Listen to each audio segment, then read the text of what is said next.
You're listening to the Comic Crusaders podcast. I am your host, Al Mega, CEO of Comic Crusaders and Undercover Capes. In this show, I'm sitting down with creators from all walks of life to talk about inspiration, process, the lessons they've learned, and a whole lot more.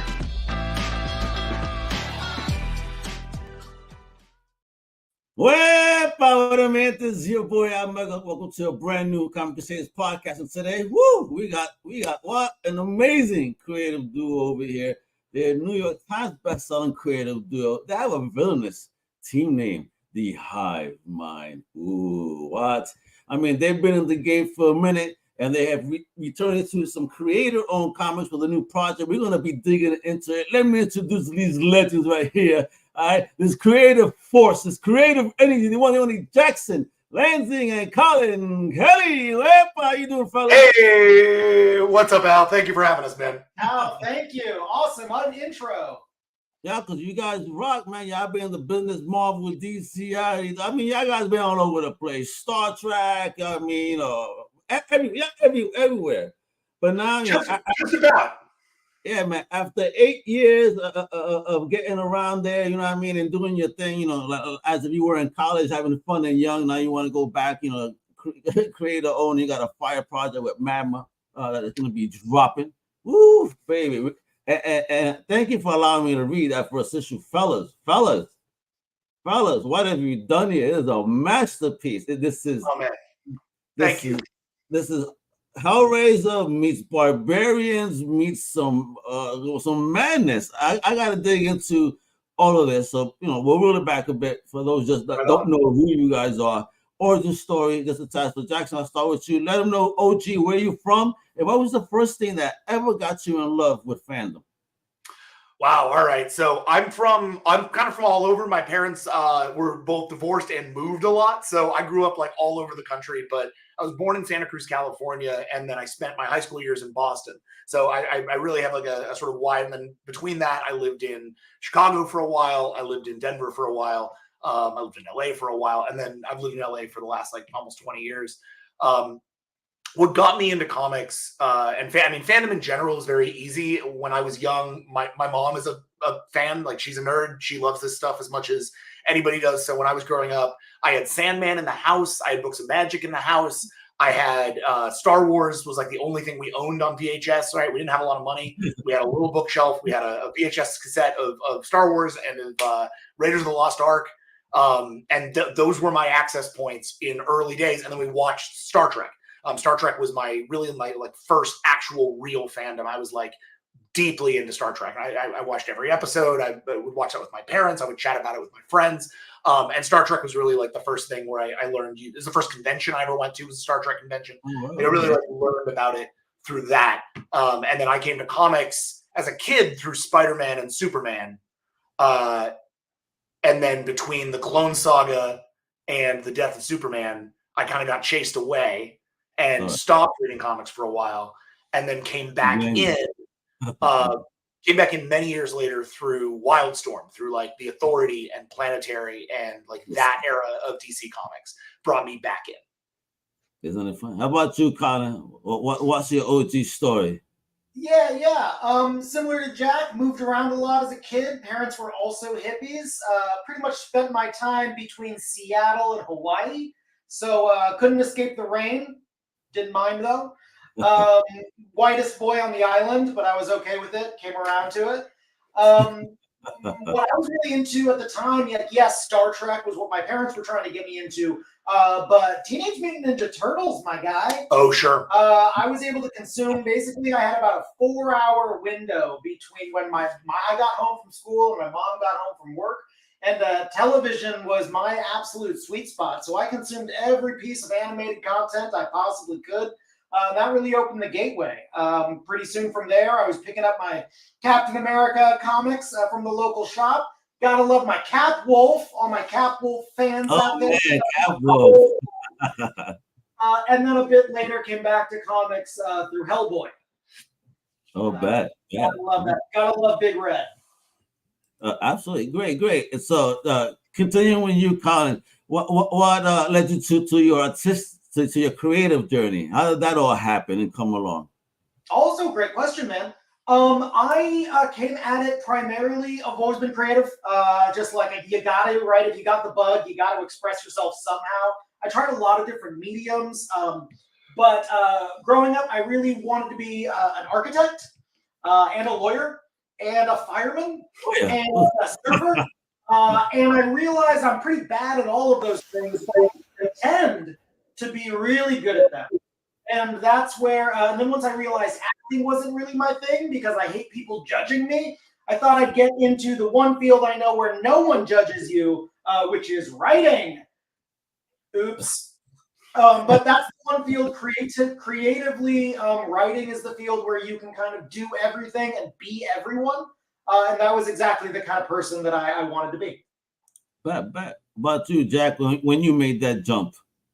So I was pretty young. I had one, Colin listed like all those things he wanted to be. I had one thing I wanted to be, which is I wanted to be Indiana Jones. I thought that, like, I wasn't allowed to be a Starfleet captain. That didn't really exist. Like, I could join the Navy, but that was different. They weren't going to take me to like Klingon, like to Kronos, right? So I didn't get to go at warp drive. So I was like, all right, I'm not going to be a Starfleet captain. So I guess the best call I have is I'm going to be Indiana Jones because that's a job you can do. You can be an archaeologist. And I was like, great. And I started to learn what it meant to be an archaeologist, and then I learned that most of that involved dusting rocks.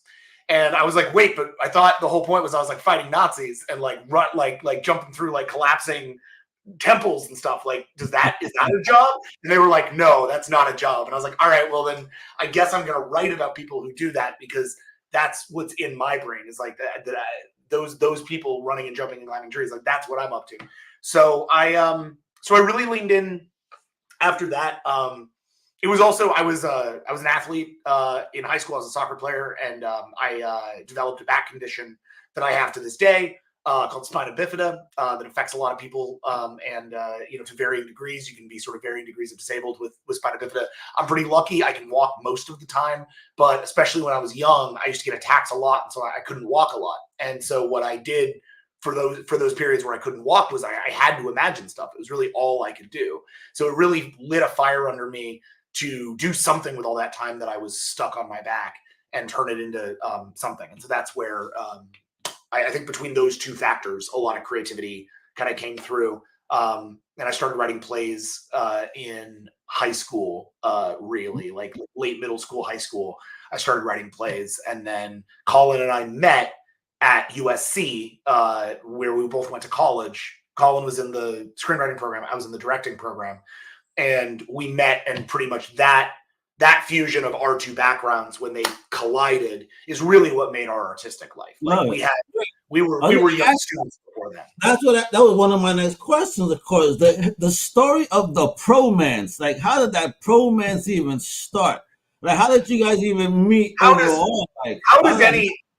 How does any bromance start? As a rivalry. I think when we started, Colin and I were two very similar guys in a relatively small school of people who all knew each other and were all competing for those like 5 Hollywood jobs that we all wanted. And so when you detect somebody who's a lot like you, there's a natural instinct to, be on site with that guy, right?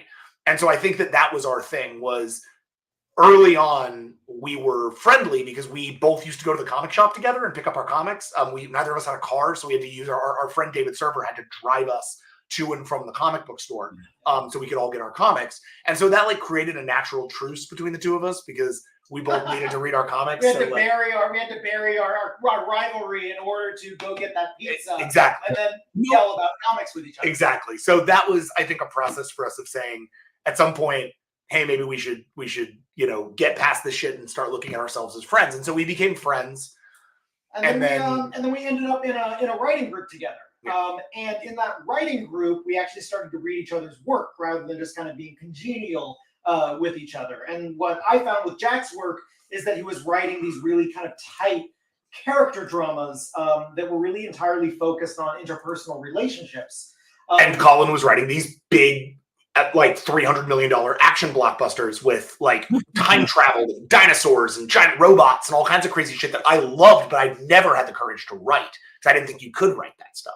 Yeah, for better or for worse, USC taught us to dream big and not worry about budget, which is terrible advice for young filmmakers, but it turns out excellent advice for comic book professionals. Yeah, and so we took a road trip right after college. On our way out to Lollapalooza in 2008, we came up with a bunch of ideas and thoughts and cool stuff that we thought might make a good movie. From two guys that were in a rivalry, wound up hanging out at Lollapalooza, like, yo, let's party and build the universe. Was that when HiveMind was born? Yeah. It was that road trip. We did a 4-day road trip to Chicago and a 4-day road trip back. And on the way out, we wrote a story, and on the way back, we actually stopped at a hotel and wrote it down as a screenplay. We wrote 80 pages in a day. We're like, well, something's working here, because normally that doesn't happen. That's a lot of work for a single day. So there must be something good in this synergy. And then that movie got set up at Fox, which sort of meant that now we were kind of stuck together for a little bit at least, because we had to do that job. And then the longer that we did it, the more that we just found we really liked working together. It was really helpful, especially in our early 20s, to be out there in these meetings with big directors and all these people. And you don't know anything, right? You're a kid, and these guys know everything, and they're going to push you around. So having your best friend at your back becomes really valuable. It becomes something that allowed us to both get through the hard times on that, which was really dope. And also gave us power in those rooms, right? Like one 20-year-old against one 40-year-old with deep credits, there's a real power imbalance there. But if you add two 20-year-olds, well, hey, now we're the same age combined, and we can team up against you. Now they have to tell you to shut up twice. They have to be slightly louder. But genuinely, that was sort of it. And then it was around the HiveMind, as people understand it now, really was born after we got into comics, right? We were Hollywood screenwriters for about 4 years between 2008 and 2012. And it was in 2012 that we started to work on Hacktivist with Alyssa Milano, which was our first comic, which we really only came to because we were giant comics nerds. We loved comics. I had written one comic called Freak Show that there were 2,500 copies. It was a very small print comic book. And one intern at one company read it. Rebecca Taylor, who'd become an editor at Archaea, had read it and called us and said, "Hey, would you want to maybe write a book with Alyssa Milano?" And that's what started our career. I mean, childhood crush, of course. You know what I mean? I mean, right? Yeah, dude. Try to casually sitting down to a dinner with her. It's a trip. That's pretty cool. I mean, wow, what an amazing first trip. So, all right. So, were you familiar though? Talk about the bands. It was Kanye before he sucked. It was Rage Against the Machine and Radiohead. It was a good Lollapalooza. It was a good Lollapalooza. Really? I'm so jealous. Rage has been the dream band that I wanted to watch and did not get the chance to. I see Metallica, I see Mars Volta, Linkin Park, which I still the full group before he passed. Marilyn Manson I've seen. A Papa Roach. But you've never seen Rage? Nah, man. So mad. It'll happen. They still tour. They're still around. I saw the other joint, the one with Public Enemy now as the front man, the new version. Yeah. Prophecy Rage, right? Yeah. So I got to see them, and man, was that a party in that place? Jesus Christ. And that's a fun point, actually. Yes, creatively we are partners, but as friends, music was really where we also bonded. Mm-hmm. That's a place where you can just put down all of the work side of your brain and just engage with something that is just pure emotion and pure joy. And there we could find, even though we still argue about it all the time, I hate half the stuff he listens to. We can still, that kind of respect can get built, and that fun can be had. Because that's really important in maintaining both a friendship and a professional career, is having fun. Absolutely. And that new Kanye album is fire. Jeez. Haven't listened to it yet. On the Burn song. Jeez, that's a dope fire. Anyway, all right, so we got to start getting into this bad boy, because you run around the circuit, you did your things, man. From Melissa Milano, right? You done projects along the way, right? With Marvel, with DHPR, and so much more. I mean, just getting that work in, I see that Alyssa opened a lot of doors apparently with that project.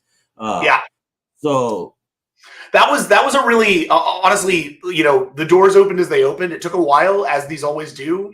That's almost a 15-year sort of jump there between, or 12-year jump between 2012 and now, where we were working around comics, right? And it took us a few years after Hacktivist to get Joyride into place, which is our next creator-owned. Then we were on to Batman and Robin Eternal with James Tynion and Steve Orlando and Scott Snyder and like that whole crew. Then we were off to, we finished up Grayson. We did Gotham City Garage. We did a little run on Green Arrow. Popped over to Marvel, did Captain America, did Guardians of the Galaxy, which we just finished up. And the whole time we've been doing Star Trek. Like we really did like run around at Marvel and DC quite a bit. And we still are, we are still in the process on, Thunderbolts is currently coming out. Our next Marvel thing hasn't been announced yet. But it will be soon. And then at DC, we're overdoing Outsiders, which is kind of us like closing the circle on that Wildstorm influence that I talked about from the beginning. But it really felt like at some point we started to look at ourselves and be like, wow, we're so busy in Big Two and in like licensed comics. And we really treat them all like creator owns. We really put ourselves into them as much as we possibly can. Oh, yeah, definitely. But none of this is creator owned, right? None of these books are things. The last creator owned we did was this little thing called Zojacon at Vault that not a lot of people read because it was before Vault was even like really had like market penetrated. So it was really early. We really thought like it was time for us to come back to that space and tell the kind of stories that we got into this to tell, like stories that are weirder and wilder and that surprise you and that really like do make you go, damn, what can comics do, And that's where Principles of Necromancy came from a book we knew we could never sell to Marvel or DC or IDW, something that was weird and dark and had a lot of formalist elements, like places for us to play with how a story is told and the perspective from which it's told. It just really felt like such a great opportunity to lean into the Hellboy of it all, the experimentation with myth and form that comics is so great at. But to do it with a thing that everybody hates, which is doctors, right? Really just like leaning on the horror of the medical profession and see what we could do to make a different kind of fantasy book. Oh, God. Okay, folks, I have a little trailer here, and we're going to do a deep dive because I'm telling you, these guys are sick. I see the madness now. Let me tell you, all right? So let me get that video going because it is absolute fire. Where's my videos? Isn't this fun? Here we go. Boom. Check it out, folks.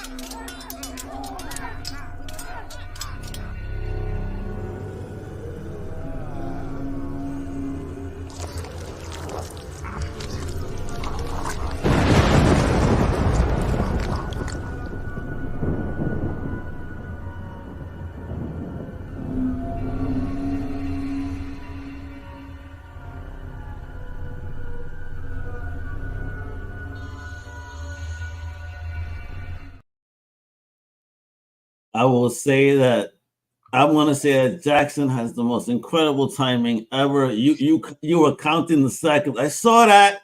People ain't see. Oh, get back! Needed a water. Sorry.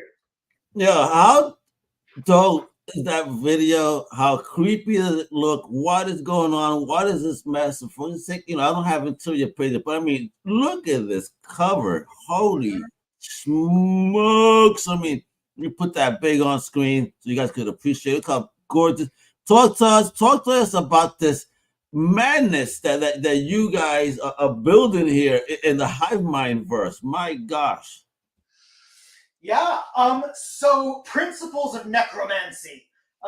This is a book that's kind of been stewing inside of us for quite a while. But this is the tale of Dr. Jacob Eyes. It is a world without magic.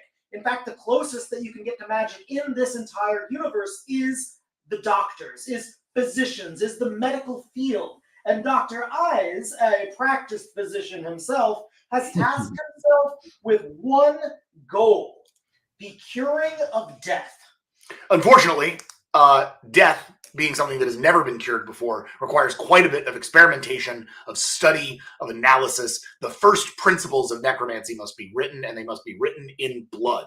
And so Dr. Eyes heads out into the world, and each issue finds him furthering his research, both with the help of and at the expense of many of his patients along the way. So the hope in general in Principles of Necromancy and the general structural thing of it is every single issue is its own story. You pick up issue 1 of Principles of Necromancy, and you're going to get the story of a man named Cairn, who is a barbarian who has been standing with his brothers against the incoming civilization of a guy called the City King for several decades now, and they are losing. They are losing bad, and they are on their last legs. And Eyes comes to them and says, I can help you win, but you have to do exactly what I say.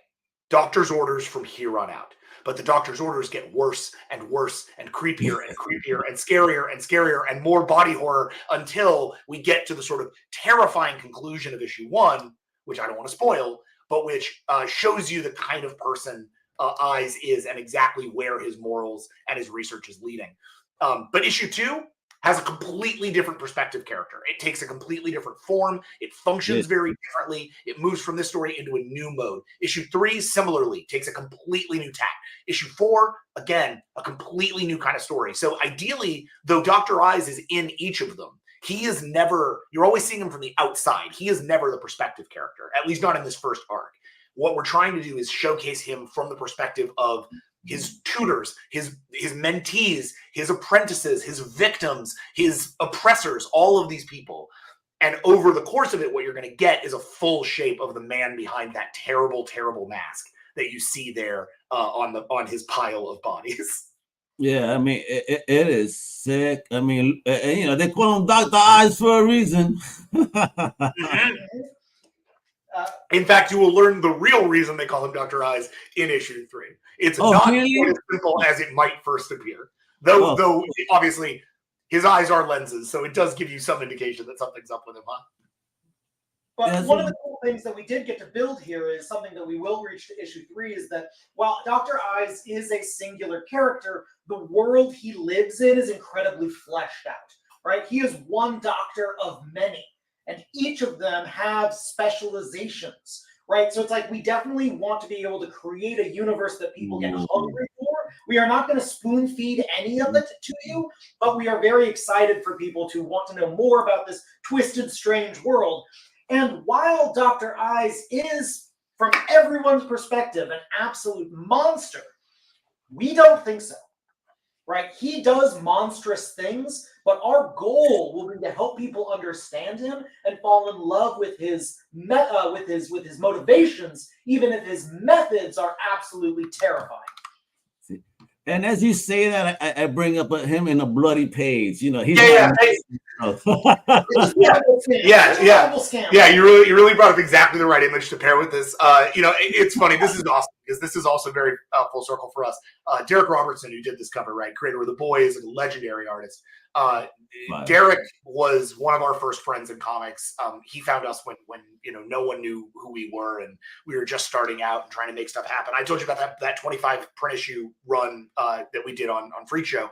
That book, he volunteered Derek of the issue 1 cover. He just gave us an issue 1 cover for free. He liked us and he wanted to help out, and he thought the book looked good. This is the guy. He's such a kind, such a like a wonderful friend and a really excellent individual. He was at my wedding. Like I love Derek. So when we came onto this, it was like this was really an exciting chance for us to say, hey, come on and play with us, Derek. Like do your worst, which is a crazy thing to say to Derek Robertson because his worst is real. Like it's pretty gross. Yeah, he does not pull his punches. And so when we got this cover, I knew we were in business because I mean this is as bad as it gets. Like this is how Eyes. This is where Eyes gets happy. This is his happy place. I mean, Eyes may be related to Herbert West at some point, right? Who knows? Because I see Reanimator in this too. I see so many cool concepts. And again, now talk to me about the artists that you guys are working with. Like, did you guys choose them or what? I mean, how did it work? Because beautiful. I mean, just the first few panels, widescreen, and the way that it just eye candy, you see what's going on, building the world. You start seeing it. Where did you find Ian at? So Eamon, to some degree, Eamon found us, which we're very lucky about. What we did was about a year ago, we knew we were going to do this book. Denton Tipton, who started Magma, and Bobby Curnow, our editor, had been telling us for a while, hey, we really want to be the guys who get back in the creator-owned business with you. We know you're going to be doing more creator-owned next year.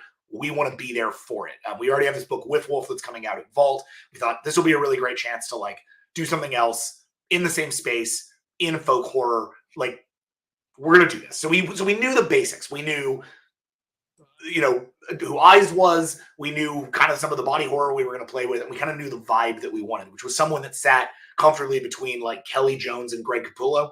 Like, we knew, like, if we can find somebody who kind of feels somewhere between those two vibes, we're going to have what we need for this book. And so we put out a Twitter search. We literally went on Twitter and said, hey, who do you know who does really awesome body horror, who loves fantasy, and maybe wants to do a book? And we got hundreds of submissions, just people who sent us their art. And some people are, fans, or like new people who are, aren't ready to like hit at a professional level. Some people were like artists who were hitting at a professional level, but just like weren't the right vibe. Like, some people are, you get a bunch of stuff and you kind of parse through.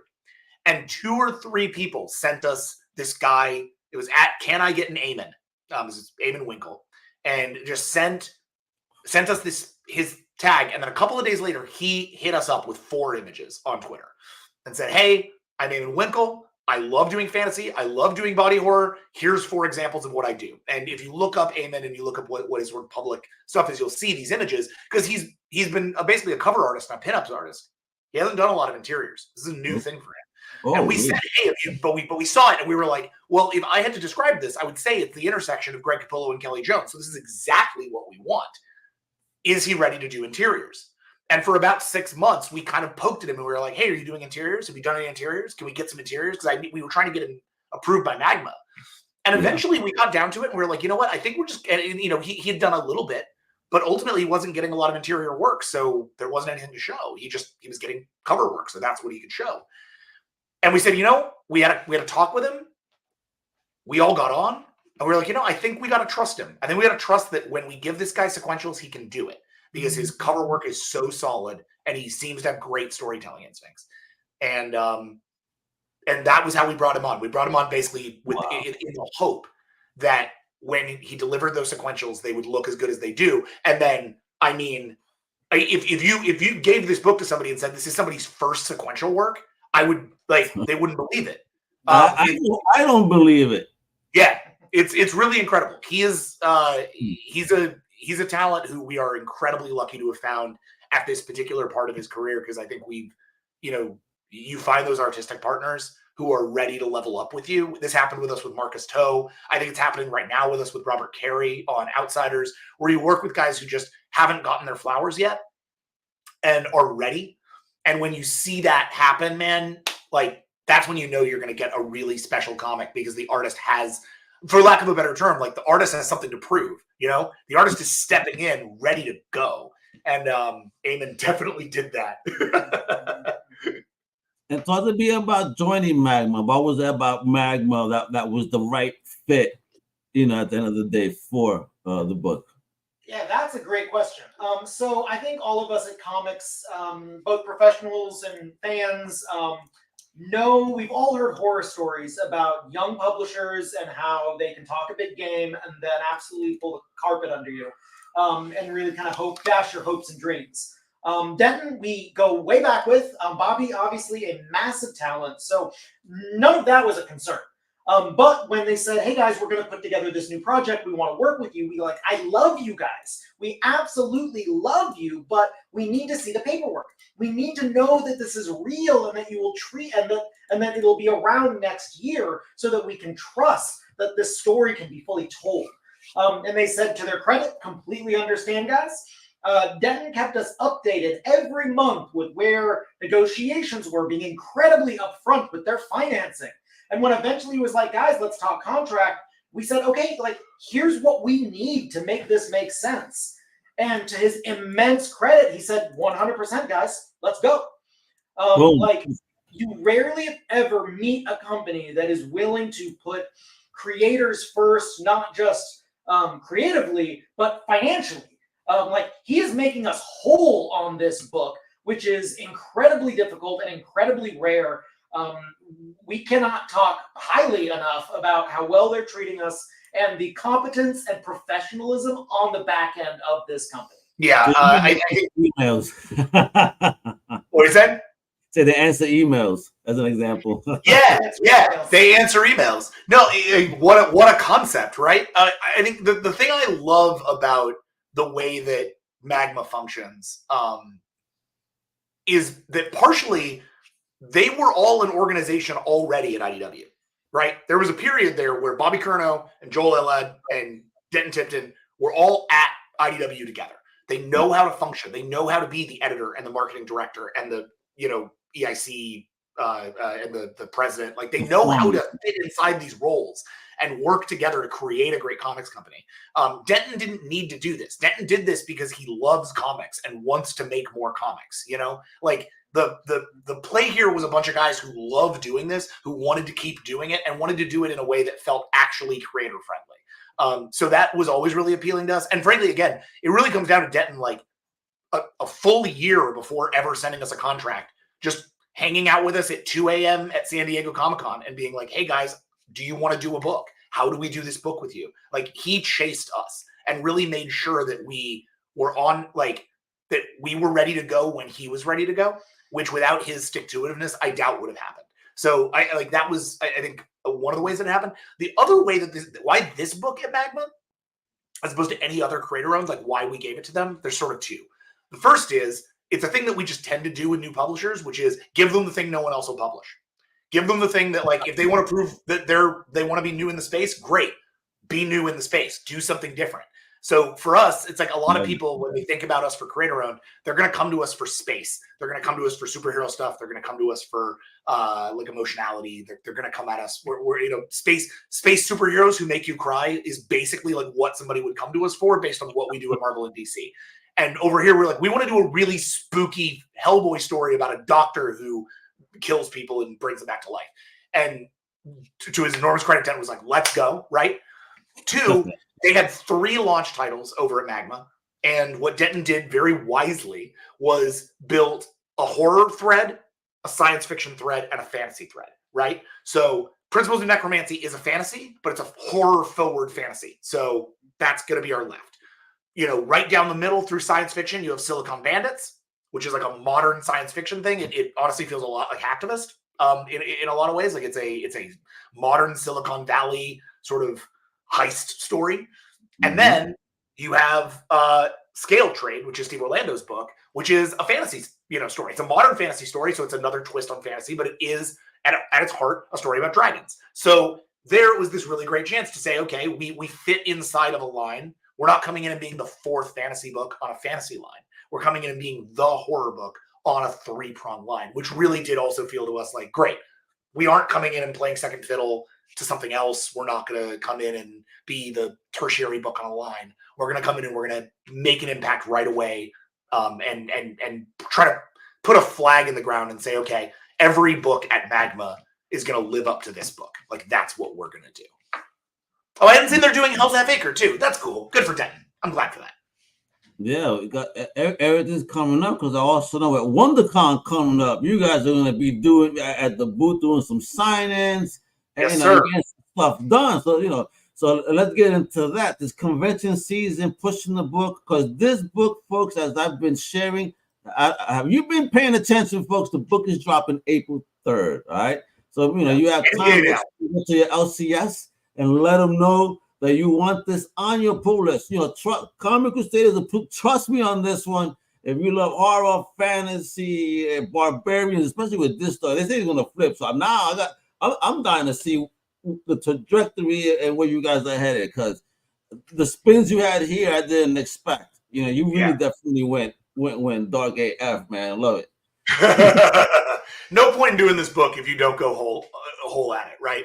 Like that's a big part of this for us is, you spend a lot of time on licensed comics, pulling back a little bit, like just making sure that it's like friendly for everybody. And Principles was sort of a chance for us to say, like eyes doesn't pull punches, so neither do we. Don't give this one to your kids. Yeah, don't give this one to your kids. This one's not good for your kids. Yeah. But unless your kid is like real weird. Let's go to Little Tim Burton. Don't do it. But yeah, I think convention season, we're excited to get out there. We're really excited to have this book. Obviously, we've been doing the convention circuit for many years, and a lot, especially for the past 5 or 6, we've had no creator owns to sell. This is our first creator owned book in almost 8 years. So it's really exciting for us to now be able to have this, so that because you get those people, I love them, who come to our booth and say, hey, so I don't read any of this. What's your thing? And honestly, like, most of our stuff is out of print at this point. So if you want something from us that doesn't belong to Marvel or DC or IDW, you're not going to find it until this. This is going to be the first thing like that. And then at the end of the month, we're going to have Whiff Wolf from Vault, which is a folk horror werewolf story. So they're both, these two books should sit really nicely next to each other. And anybody who orders one, I really think should order the other, because like, they are designed to talk to each other, even though they're different publishers, they're different stories, they're different worlds. They are very much of a whole when talking about these horror concepts. And one is very masculine, and one is very feminine, one is very poetic, and one is very gruesome. But they are about a lot of the same stuff. Oh man, you guys are gonna make me spend some money. I'm gonna have to drop some. We are. We want your money. We want your tears. Yep, money and tears.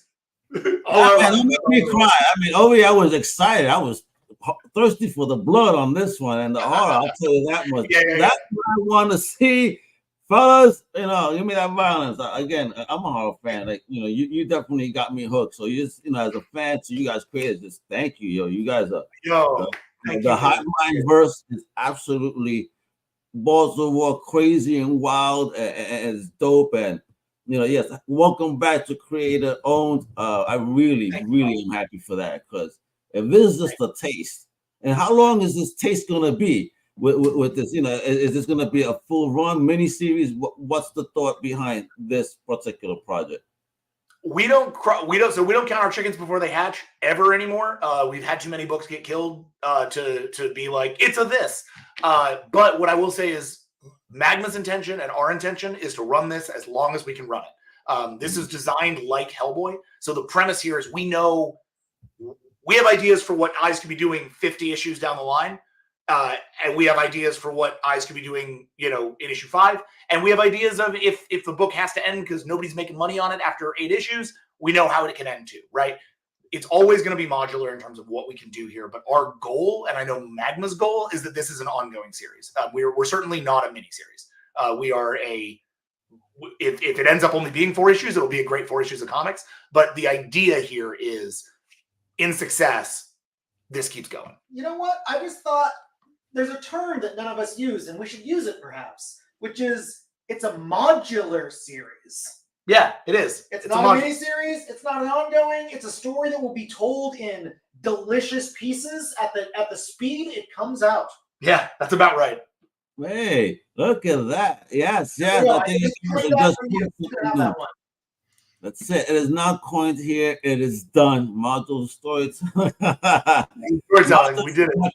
We did it. That's it. It is done. This is what the HiveMind verse does, folks. It's amazing. They're wonderful. Again, I'm gonna show this one last time. All right, I need you guys to first check out Magma Comix. All right, show the love, support independent comics, creator-owned comics. All right, show the love to folks like this that are putting out the best stories. And talking about creator-owned and indie, make sure to check out the Hero Awards. I'm gonna be emceeing this year at C2E2. First ever Indie Comic Book Awards, and we're going to be showing love to independent comic book community. 11 awards we're going to be giving out, so definitely stay tuned. On the socials, all about that. All right, a book, as I said, drops April 3rd, baby. So go to your LCS, go online, wherever you get your books, make it happen. Put that on your pull list. Highly recommend. Again, I wanted more, and I'm going to be teased waiting. Like everybody else, one issue at a time. But of course, follow the amazing team on X, Jackson Lanzing, and of course, CP Kelly. And that's on Twitter, all right? X, however you want to say it. Thank you guys for hanging out. Appreciate you guys. This is Almega, Comic Crusaders. Hasta la próxima. Wepa! Thank you for listening to the Comic Crusaders podcast. If you like the content, please subscribe and turn on notifications. Also, please visit comiccrusaders.shop and our extended podcast family over at undercovercapes.com. And also, make sure to download the Comic Crusaders app on the Google Play Store today.